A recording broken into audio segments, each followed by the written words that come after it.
Nous allons voir comment identifier le point sensible.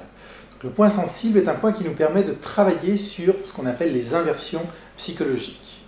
Alors, le point de repère, c'est le petit creux au niveau du sternum, ici, ça fait comme un petit U. Vous mettez le doigt dedans, et en fait, vous allez descendre d'abord verticalement d'environ 5 à 7 cm, puis ensuite partir sur la gauche côté cœur, 5 ou 7 cm.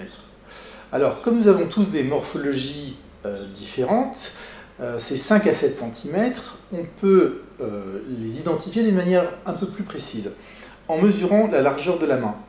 Donc vous pouvez prendre par exemple un crayon, un stylo, un bic, comme celui que j'ai dans la main, et puis reporter cet écart, cette dimension, en partant du point indiqué, vous repointez l'autre, et vous allez également côté cœur, voilà, de cette manière-là.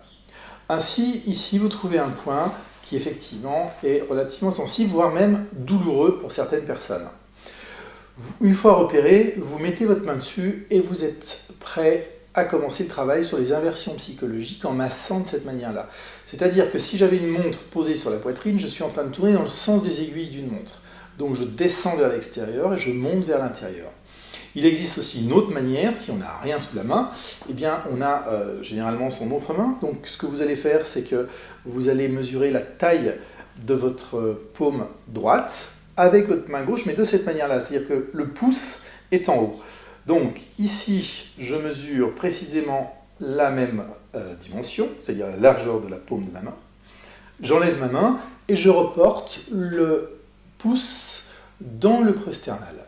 Voilà. Donc, si vous voyez bien, mon index est à la verticale et je vais l'utiliser comme la pointe d'un compas. Je plante la pointe, enfin, j'imagine, et je tourne comme si c'était un compas, mon pouce, côté cœur.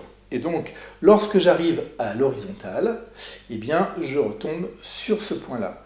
Et effectivement, il est sensible. Donc ensuite, il ne me reste plus qu'à appliquer ma main droite et commencer à masser ce point.